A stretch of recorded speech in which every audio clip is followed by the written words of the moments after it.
us. So welcome and thanks so much for being with us today. My name is Kim Lutz. I'm the Executive Director for America's Watershed Initiative. Our organization is a nonprofit working across the entire basin, working on science and data to inform decision-making and collaboration to improve on-the-ground solutions.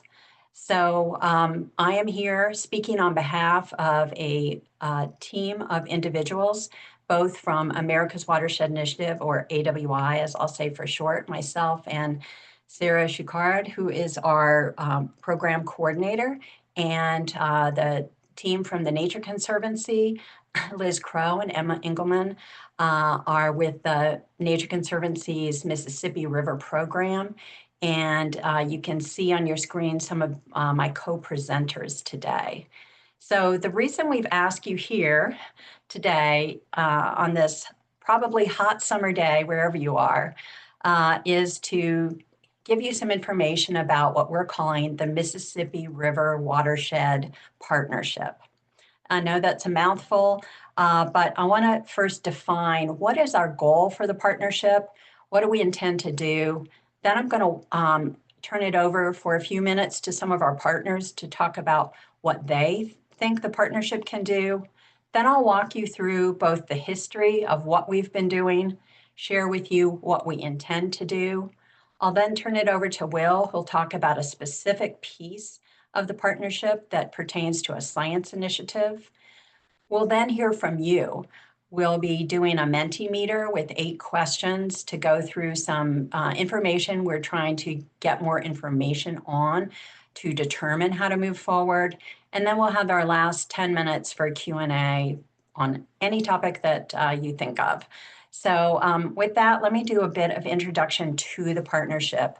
I've looked at the list, and I know a lot of you who are calling in today are probably quite familiar, but we've worked on our wording, so I'm hoping that I can describe this partnership as you all have known it. What we're trying to do is to build a diverse and robust coalition across the entire Mississippi River watershed.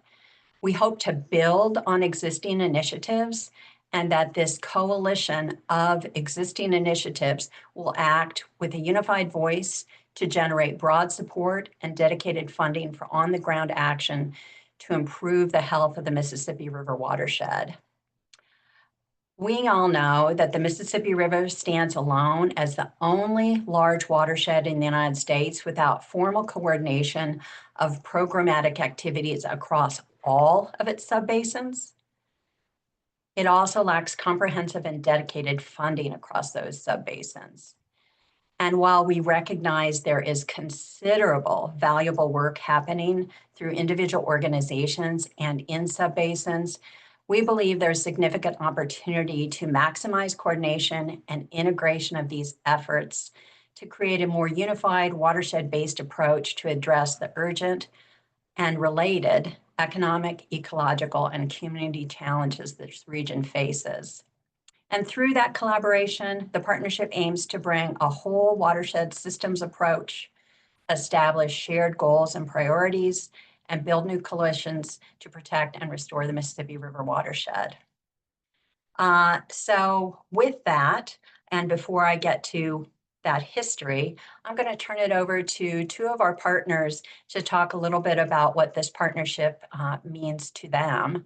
And we're going to start with Sabrina Chandler. Sabrina is with the U.S. Fish and Wildlife Service, the National Wildlife Refuge System, and she is the Refuge and Area Supervisor and Refuge Manager in the Upper Basin. So Sabrina. Hey, thanks, Kim. Yeah, glad to be here and share some of our experience. I think a partnership like this is really kind of hard to wrap your head around for sure. But when you think about the value that comes from it and can come from it, I think it covers a broad swath of items. And speaking specifically for myself and our team here at the U.S. Fish and Wildlife Service, one of the best things has been kind of that conduit between the subbasins. I sit here in Winona, Minnesota. My geography for my work here is from the Ohio confluence up to the basically the Twin Cities. And I'm very focused in. I had a previous role in the lower river, have some connections there, but I don't really have a whole lot of intentional coordination and engagement with those folks. But through this partnership, we've been able to do that. I think the other thing is just being more intentional with our communication and our learning opportunities, and learning from past experiences in other basins, but also where we might can leverage some of those activities. And then helping us think about how we move the watershed forward as a whole, learning from each other. Within our agency, the U.S. Fish and Wildlife Service, we have a number of different programs and obviously geographic regions. One of the biggest benefits that we've seen already from our engagement in this process is engaging more intentionally again across our programs within our agency. And I know the first workshop that this group held, a number of us had not even met, and some didn't know others existed. And being able to make those connections, even with your own agency, and the Fish and Wildlife Service is a very small one, was very valuable, and it spurred some engagement and conversations for us that was tremendously beneficial. And all it needed was that one little push from that workshop and us all being in the same place at the same time. And that really helped us to connect and collaborate. That probably is the biggest example of the value, but really more broadly, just understanding more about the other subbasins and the other opportunities and some of the other partners, even what we might call non-traditional partners that can really help us move the watershed into the future. So really have enjoyed our engagement here and really look forward to the next steps and what other benefits might come from it. Thank you. Thanks so much, Sabrina. I really appreciate your comments today and your participation throughout. Next, we've asked Brent Newman, National Audubon Society. Brent is a program director for the Mississippi River Water Initiative. Brent, over to you. Thank you, Kim. And thanks, Sabrina, for going first and saying all the things I wanted to say, but better. Good afternoon, folks. I'm Brent Newman. I'm the director of the Mississippi River Program for the National Audubon Society. We work primarily in the 10 main stem Mississippi River states. The objectives of our program are to restore and preserve critical habitat while fostering community resilience from the headwaters to the Gulf. Kim and Sierra and the team asked me to hop on today and talk very briefly about the emerging Mississippi River Watershed Partnership. So I've been working on Mississippi River issues for several years now, and I think everyone on this call is aware or familiar with this. When you first enter the Mississippi River community, the sheer number of acronyms or organizations that somehow have the phrase Mississippi River in their name or mission statement can be daunting. There are a ton of us. I think more than anything, the sheer amount of interest in this river system underscores its importance to the species and ecosystems that depend on it, to the communities who rely on it, and to the world economy. The benefit I found in working with AWI and this emerging partnership is the willingness of everyone in the partnership and on this call to take a big tent approach, making sure that there's a forum where federal agencies, state agencies, environmental justice advocates, local government, industry, conservation groups, commodity groups, NGOs, we can all exchange ideas and talk about the future that we all want to see and the resources we can all bring to bear to achieve that future.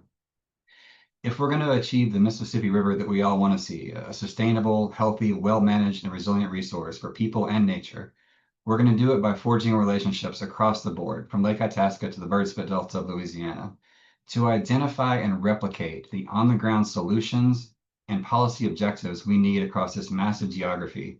We're going to need relationships with people and organizations at all levels of government, as well as folks who can represent the local communities to inform that work and ensure that the people who will be most affected by changes on the river have the opportunity to put their fingerprints on the solutions being brought to bear.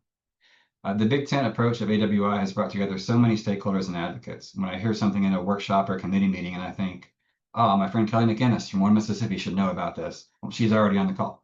If I'm thinking, oh, I really need to introduce Sabrina Chandler to one of our funders, they can put their heads together on reforestation efforts in the Upper Basin.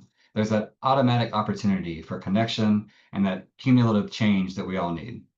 Something I really appreciate about this partnership is coming together is a frequent question that is asked and a frequent discussion is, who is missing from this room?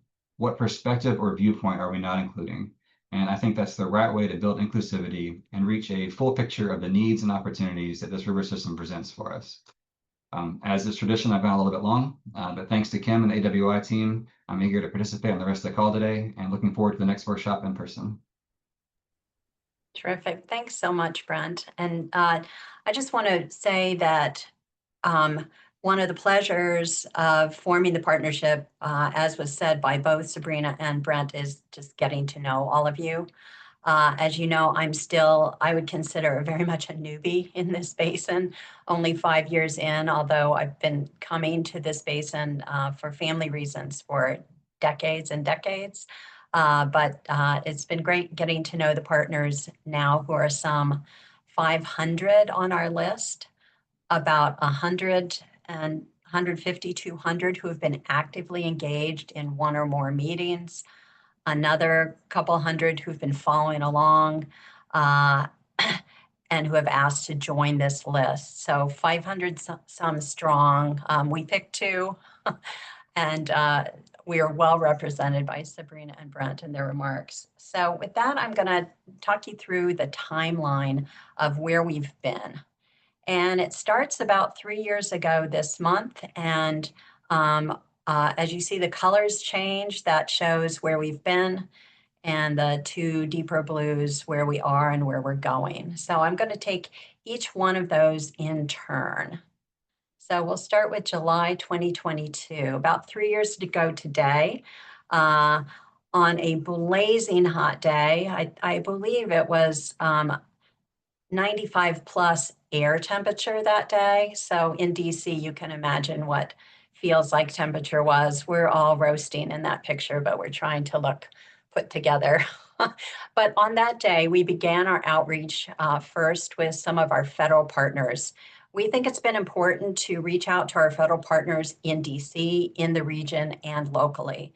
And on that day, we met with members of the federal family, everyone from DHS, specifically FEMA, Department of Interior, specifically USGS, U.S. Fish and Wildlife Service, Bureau of Rec, Department of Defense, particularly the Marine Administration, Commerce with NOAA, EPA, the Army Corps, and USDA. In those federal family meetings, we asked the question, are you aware that there is no unified approach to the Mississippi River across all basins and across agencies? And while there are certainly amazing and critical programs by each of these agencies for parts of the basin, there is no unified overarching federal initiative. So people thought that was an interesting point to make. And so we talked about, what are the programs being deployed? What do they cost? What do they achieve? How are they interconnected? So we started to learn that base of knowledge about the federal engagement. After that, in the coming months, we also met with many of our sub-basin leads. I think everyone on this call is well aware that there are major, I'm calling them sub-basin alliances for a grouping, but there are many entities in the upper Mississippi River Basin, UMRBA, UMRCC, as Brent alluded to, the alphabet soup of Mississippi River-related organizations to the west in the Missouri, MRWP, the Missouri River Basin Interagency Roundtable, the Ohio ORBA, Ohio River Basin Association, and Orsanco, in the Red River Valley Association, and in the Lower Mississippi, the Lower Mississippi River Conservation Committee, and many more. But those are some of the leadership groups we met with over that first year to really discuss the importance of the basin, why we should bring people together, how we should bring people together, and make sure we knew who was already key players in the field. And I've used this quote probably with many of you on occasion, but it really resonates with me. Eddie Belk from the Corps said at that first meeting that there's many islands of goodness in the basin, but sometimes we can't get from one island to the next. There's no bridge, there's no linkage. So while what is being done by any one organization and one federal agency cannot be underestimated, we're trying to build the bridges between those. Next slide. So now bringing us to 2024. As Brent alluded to, there are so many people to get to know. So we organize calls with key leaders from each of 22 states. And you may think, oh, wait a minute, I thought there were 31 states in the basin. There are, but 22 states have at least 30% of their land area in the basin. And kind of surprisingly, the balance have less than 10% in the basin. And we thought, oh, if you've got 30% of your land area in the basin, you're probably pretty interested in what we're doing. If you've got 10% or less, maybe not. So when I say those priority states, that's how we define that. So we had state-specific calls to identify who's another tier that we want to bring into this conversation. And the result, over 500 partners were identified across local, state, and federal government, industry, universities, and NGOs. And as you can imagine, that took some time to reach out to those folks, tell them who we were, ask how they wanted to participate, and move another step forward, all at the same time, keeping all our federal partners and multi-state alliances engaged. So next slide. So a little over a year ago, we all met in St. Louis. Again, a terribly steamy day, terrible thunderstorms the first day, but summertime. And we brought together a workshop of leaders. There were about 120 folks in the room, again, from all levels of government, nonprofits, industry, and NGOs. And we ask a series of questions. One, we ask, what are you as leaders facing as challenges as you try to address whatever your particular issues are in the basin? Then we said, okay, of those challenges, what of those might be worked on together, and what might some of those goals and actions be shared together? And then finally, building again another step, if we would work on those together, how would we do that? What would the structure look like? Do you think we need to do that? And out of that meeting was a workshop report. If you were not part of the group that attended that workshop, please let us know in the chat and we can send you the workshop report. But we produced a report that had specific next steps based on the discussion. So one, I want to emphasize, coming out of that meeting, it was very clear that the consensus, and I'm defining consensus by the vast majority, not 100% consensus, but the vast majority of the room felt very compelled by our argument that there should be a basin-wide alliance that tackles these key issues together. How we would do that would be to go deeper onto those questions of goals and actions as well as structure. So we defined some specific next steps, which I'll get to in the next slide. So this fall, we organized a number of goal-setting workshops. We did those for the 5 issue areas that came forward in the planning for the June meeting and have stayed constant as the key issues that this group wanted to tackle together. That is water quality, floods and droughts, fish and wildlife resources, recreation, and inland navigation.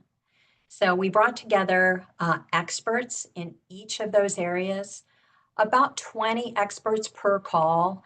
And again, we tried to make sure that those experts represented the diverse geographies of the basin, representative entities within government and NGOs, academia and industry. And those groups met in facilitated sessions in October of last year to develop that initial starter set of goals and actions. And I will say we were pretty strict. We let people come up with, I think we did let one group come up with 5 goals, but we were pretty strict. We tried to get people to stick to 3 goals and 3 to 5 actions because the scale of this basin, we knew we would come up with hundreds, but that wouldn't serve us well. So came up with those key those key goals and actions.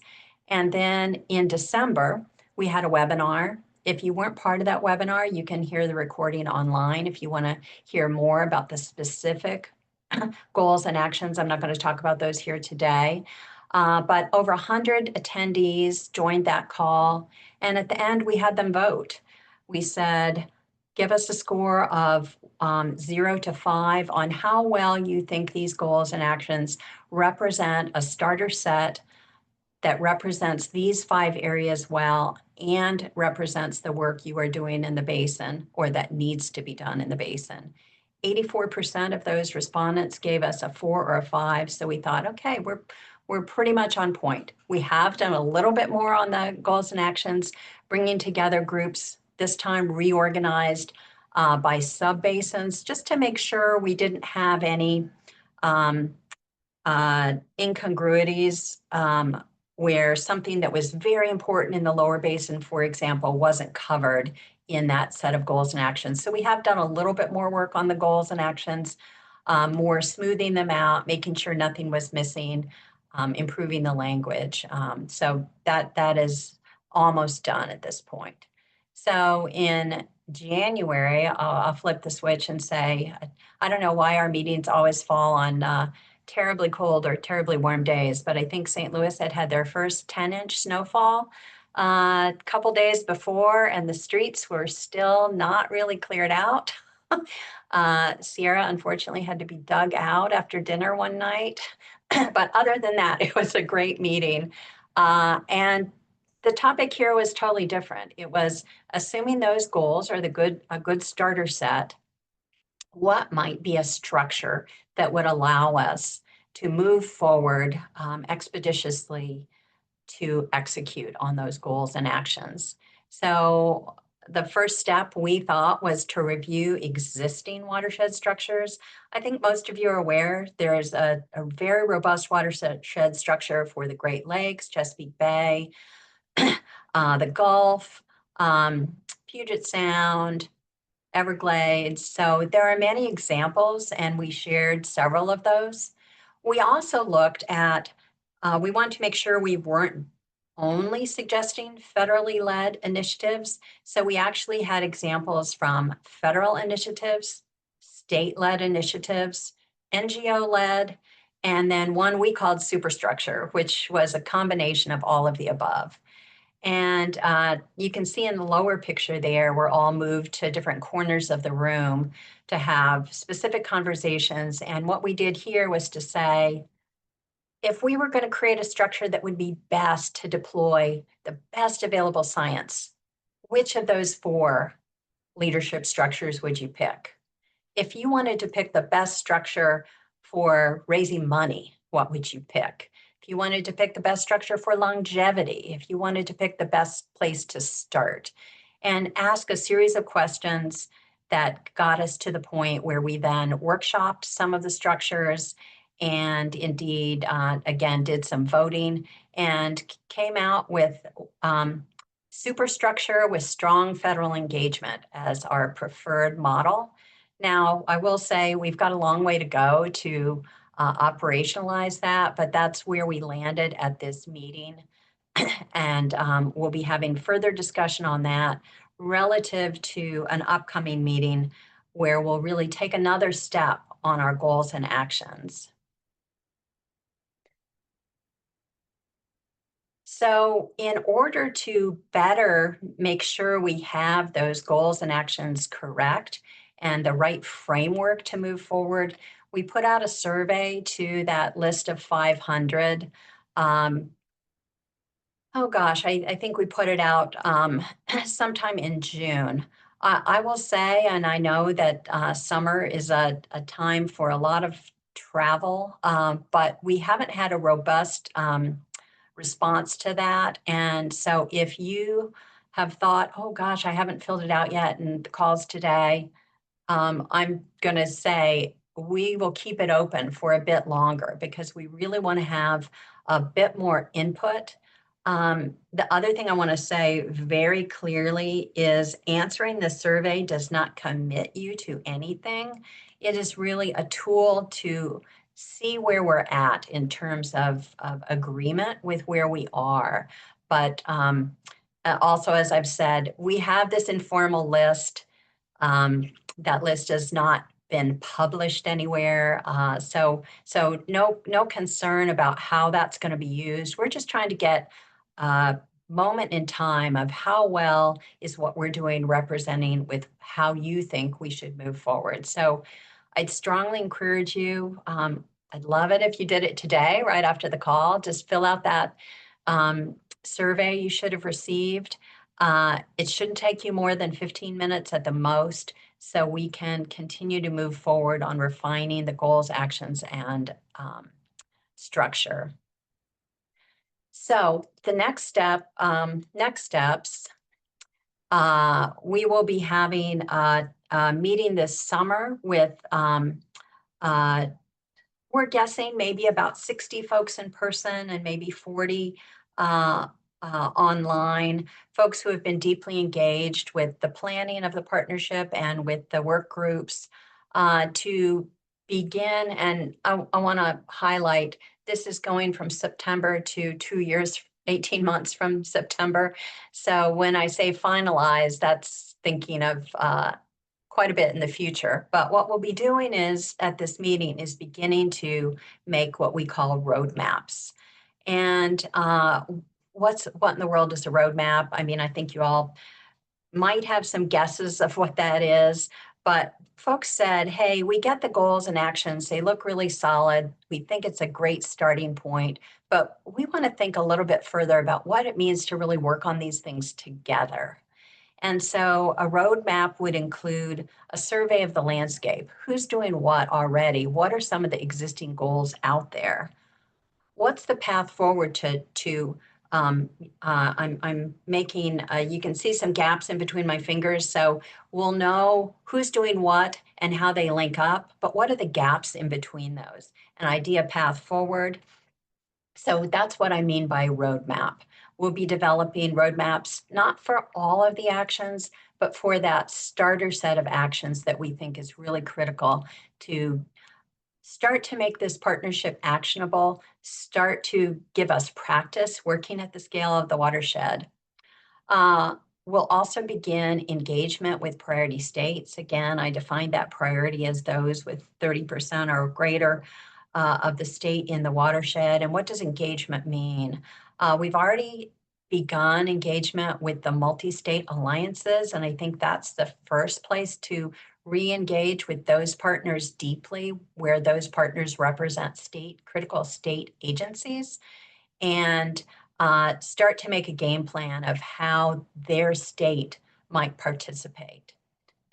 We also have talked quite a bit about tribal engagement, and over the months, it's become quite clear that we need a specific plan for tribal engagement with 100 plus tribal nations who have sovereign nations within the Mississippi watershed. We need a very thoughtful plan of how to engage those nations in this planning. So we plan to do that in a very thoughtful and dedicated way. And then we collectively have talked a lot about communications. How do we develop some shared messages? Liz and I were just in DC, end of June, beginning of July, starting to meet with, I think we met with 7 of the 8 federal agencies. The only one we didn't get a meeting with this time for vacation purposes, so we couldn't get a meeting, was Commerce. But everyone else we met with to say, hey, we still think this is important work. We hope that we can continue to talk to you here in DC and your regional and on the ground folks from the agencies in the basin. And our message was all built around the importance of the watershed and how the watershed provides value for all the economic benefits that are derived from the basin. And so generating materials like that everyone can use, I think are or can take pieces of and use, I think will be an important piece for this partnership. So another thing that has emerged through several conversations with Will and his colleagues is a science strategy that EDF, Environmental Defense, has been working on, which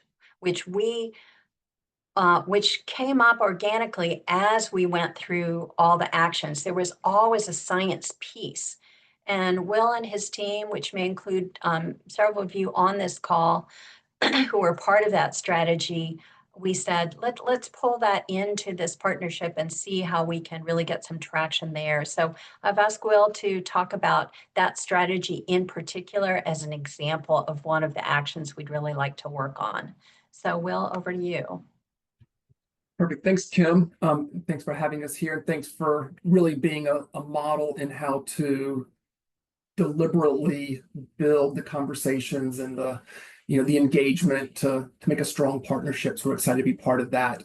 Again, I'm Will McDowell. I manage a team here at Environmental Defense Fund that really looks at flooding and flood risk across the basin. I've got colleagues working on agriculture and other issues. So we're excited to be part of this. And I want to just tell you about a parallel set of conversations that have been happening that Kim just mentioned that really intersect with, and I think we hope can inform and be part of this conversation, this partnership going forward. One of the things that connects both efforts is this recognition that we all care about and are deeply concerned about the future of the Mississippi River. We have different reasons, we have different issues that we're thinking about, but as this partnership emerges, I think it's important, and we all recognize that we need to be pushing in the same direction. And so the question becomes, which direction? Which way? Towards what targets? How do we balance competing demands? How do we measure progress towards those efforts? And so my colleagues at Environmental Defense Fund set out to look at some of the same systems that Kim mentioned a few minutes ago: the Chesapeake Bay, the Great Lakes, the Gulf of Mexico, the Everglades, to look at what connected those efforts and what made them successful in attracting funding, attracting partnership support, and really being sustained over a long period of time. And we began to find that there were several common characteristics really around developing shared goals and developing mechanisms to help guide investments and priorities towards those goals. So what we found is that there was a focus on developing a shared information system. We found that good science was foundational to good governance. And so from there, our team reached out and really began to engage with a core group that eventually expanded out to conversations with more than 100 stakeholders and experts from across the basin, folks in state and federal agencies, folks in academia, and other organizations around the basin. We identified core elements of an effective science and data system. Some of those are listed here. I'd kind of clump them into three buckets, right? The metrics, modeling, and monitoring really help us form that core set of information. We need systems to really process and communicate that data between our policy and science makers so that we're being effective and we're creating kind of policy relevant and actionable research. And then finally, the framework identifies the need to kind of be reviewing and adaptively managing going forward. And so we've just released a report. There's an image of it here, and I think Sierra may have just dropped a link in the chat for folks to look at. It goes through in detail the results of the conversations, the results of literature, the results of looking at these other systems. It's a long title. What we hope this does is really spur additional conversations. We see this as the starting point for getting us to better science to lead to better governance, and better governance for better science. Again, we recognize that there are a lot of science efforts, a lot of data, a lot of monitoring going on across the basin. Some of these are long-standing and deeply rooted in the basin. Others are just emergent, or maybe are new issues that we need to think about how we create those information systems. We're also recognizing that we're in an era of change, right? I mean, data, it is a new era of data. What does that mean for the basin? Climate change is increasingly being felt across the basin more frequently, more quickly. We need data to arrive to us more quickly to make those decisions and stay up to date. So again, this is not a call to start over. This is really a recognition that we can do better, that we can connect what we have, we can build from that foundation and move forward. One of the recommendations in the report is to convene a group of scientists to advance this conversation that's just begun around science capacity and infrastructure in the basin. To that end, with the partnership support, with AWI support, we're going to host a webinar on August 13th, where we will go into more detail of the specifics of what's in this report. We'll have several other members of the stakeholders that were part of putting this together on there, and be a chance for folks to also ask questions. So mark August 13th at noon Eastern, 11 Central on your calendars, and look for an invitation from the partnership listserv. And also looking forward to the conversations in St. Louis in August. I won't be there due to a family vacation, but I'll miss that, but I look forward to kind of this roadmap emerging, thinking about how science, data, information, modeling all can contribute to our shared goals and our shared process. So again, Kim, Sierra, Liz, thank you for putting this together for where we've gotten today, and look forward to seeing where we go here in the near future. Super. Thanks so much, Will. We're also really excited. Again, as I mentioned, science came up. I can't actually think of a single goal where underlying science, monitoring, metrics didn't come up. And I really like how you said to inform those policy and communication, adaptive management, funding, et cetera. So really excited to hear more on August 13th. So we're almost to the point to talk to you about what you want from us, but I want to tee this up a little bit. One of the things that came up, and this is a picture of our smiling faces from this incredibly beautiful place where we met, the glass factory in St. Louis.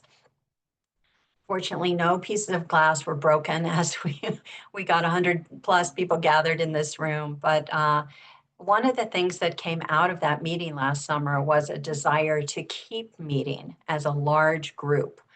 And so now that we're up over 500 on our mailing list, we started thinking, what would that look like? And for any of you who've ever planned a large meeting, it's quite an endeavor. And so if we do this, we want to make sure that it is something that you all would really gain a lot of value from, something, it's not easy to travel in a basin this big.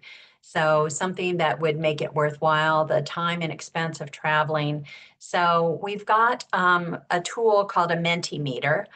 You may have used one before. It's a tool to gather online information in real time.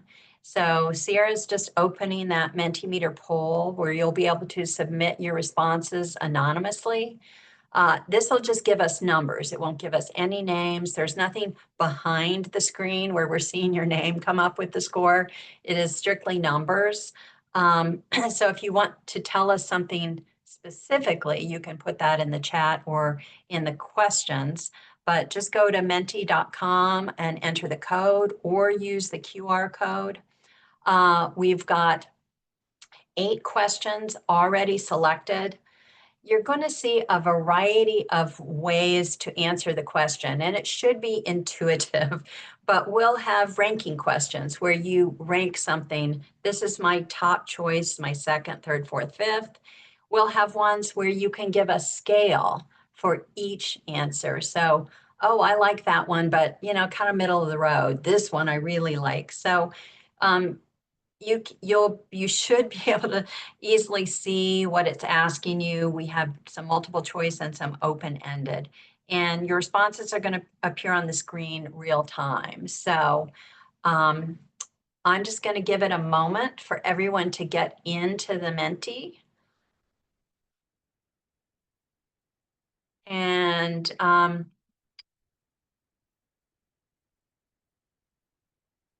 if you need more time, I guess put it in the Q&A. Otherwise, we'll get going.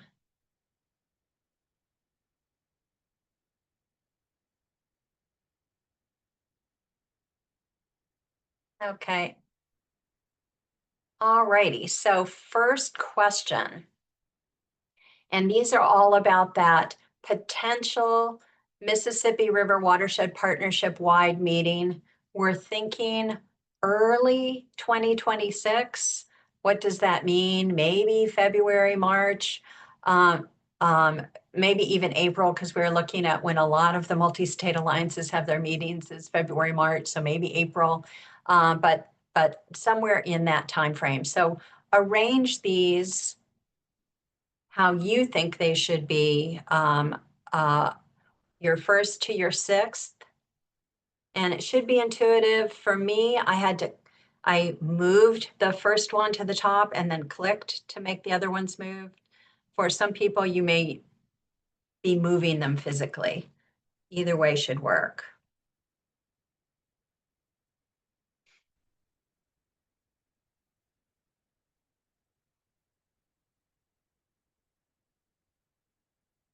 And I can also see that about 25 of you aren't signed into the Menti. So if you're having challenges with the Menti and want to drop a question in the Q&A box or in the chat, Sierra and Emma should be able to help you.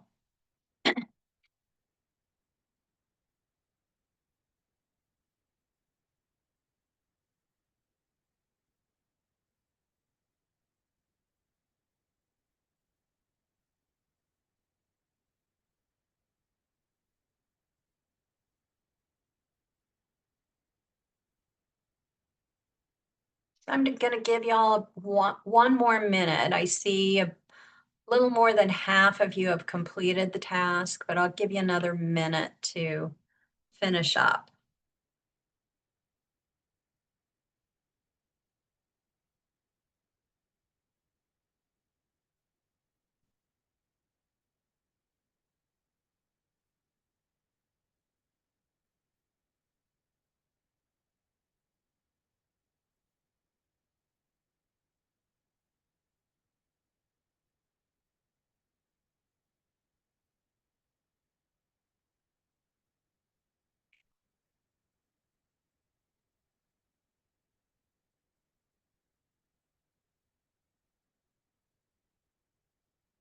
And Sierra, can I ask you a question? If people haven't finished and we go on to the next, can they still complete answering that question? Yes, they can. Okay.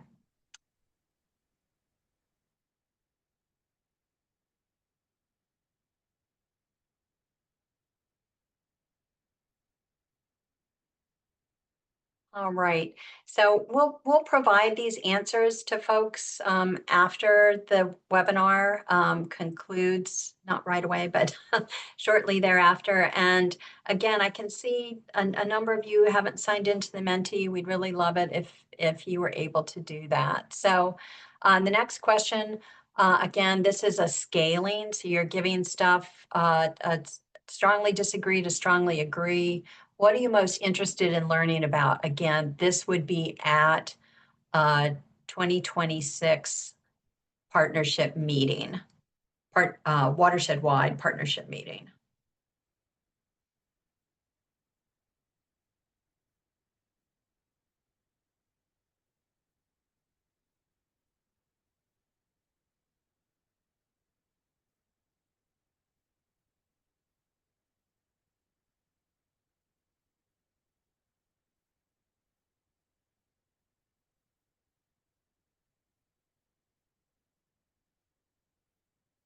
And not to be distracting while you're working, but you might guess there were reasons why we picked the type of answer you could give for each of these.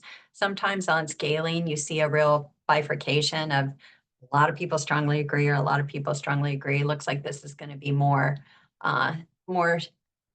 evenly distributed than any double bell, but still provides us some really useful information. So we'll give this again until we get up to almost everybody completed in the high 40s, low 50s.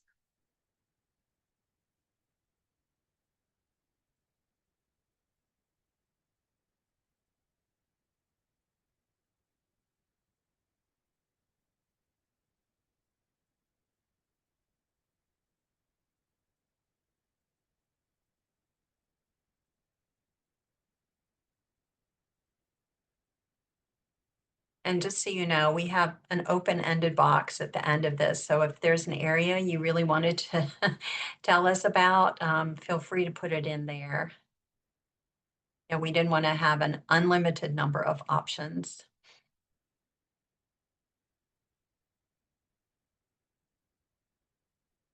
Okay. So again, if you did not complete, feel free to keep doing that, and we'll do the final tallies after the call. The next thing is, what formats do you think work best for this type of event? And so we've given some examples. Workshop we're considering to be very interactive with a lot of group discussions. Conference style, I think you know what that is, formal, speaker-led presentations. Panelists, moderated discussions. Lightning rounds was a new concept to me. Very brief, high-level presentations that could be followed by some discussion, and field trips or site visits. Again, these are not mutually exclusive. We could do some of each.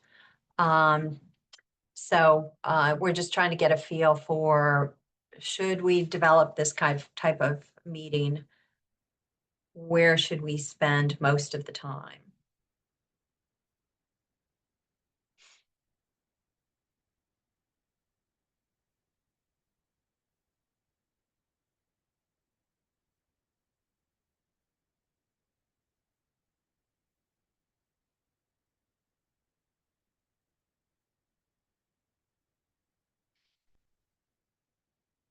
Interesting. This is a little bit more definitive to the workshop style so far.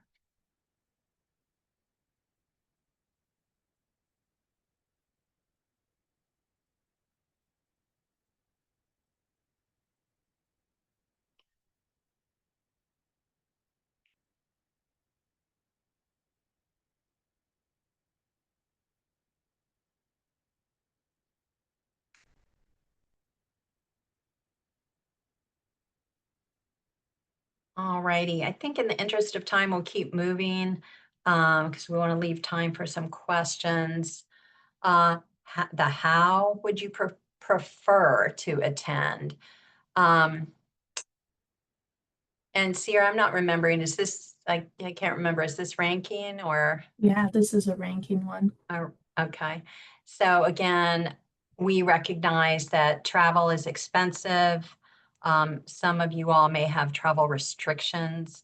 And so we're trying to be mindful of making it accessible, but also making it the best experience regardless of how you are joining. And that takes some doing for any one of these you would choose.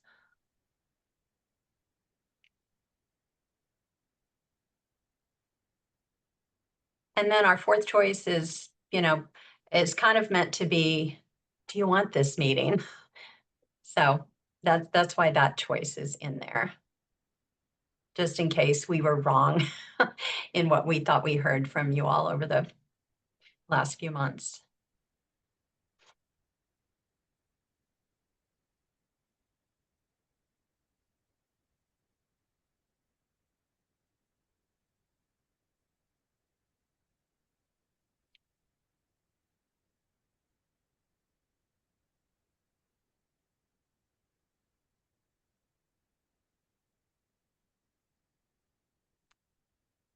All righty.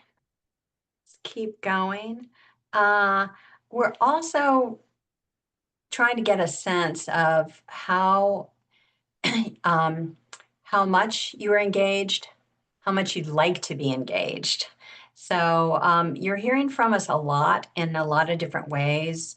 I know that we're sending science, lunchtime science series notes to you all. We're sending you notes about the partnership. So you're hearing from us. Maybe some of you think too much. Some of you think just right. Some of you have been very engaged, participating in many, many meetings. Others are just starting to be engaged. So we'd like a sense of how well we're doing on engagement. Again, with 500 folks on the partnership list, we're trying to be mindful of what's feasible for all of you, trying to be sensitive to your other time constraints.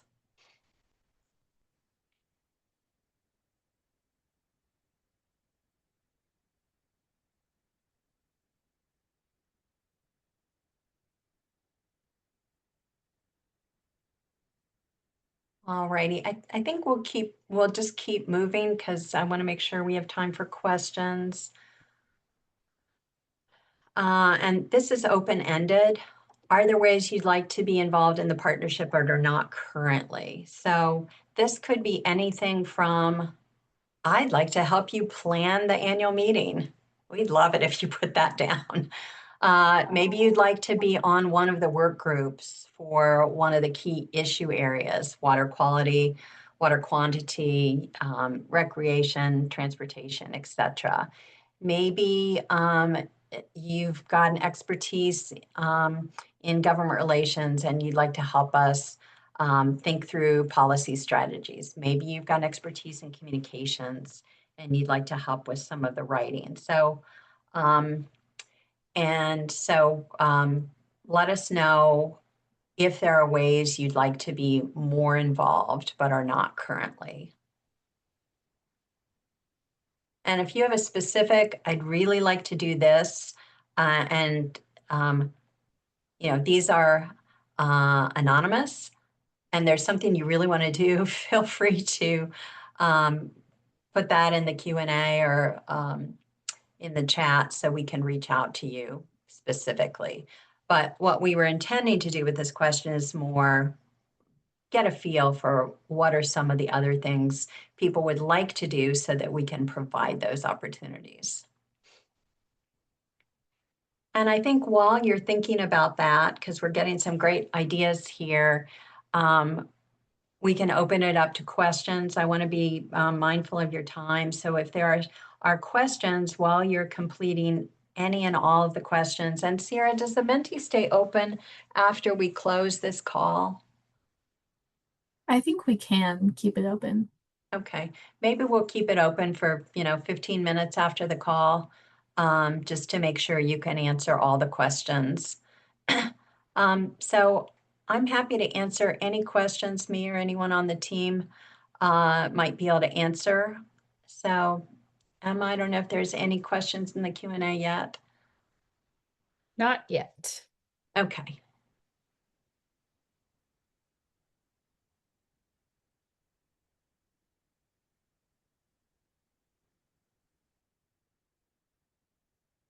There's some great suggestions here. For some of you who made these very specific suggestions, if you feel comfortable giving us your name, we'd love it. We didn't want to put anyone on the spot by having names appearing on the screen.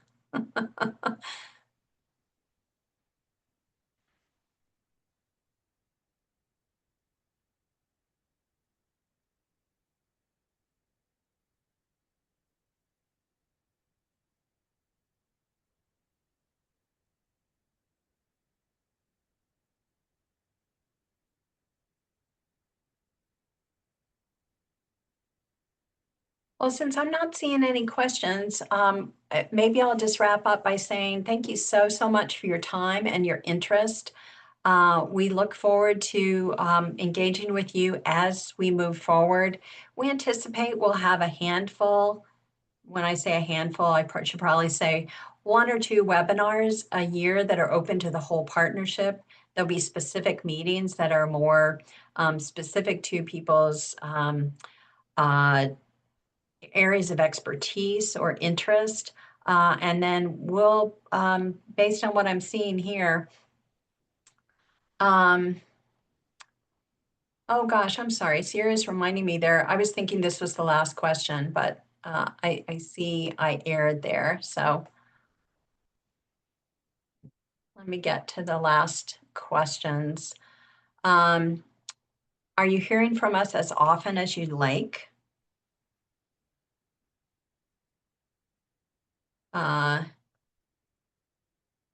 Yes, no, and I hear from you way too often.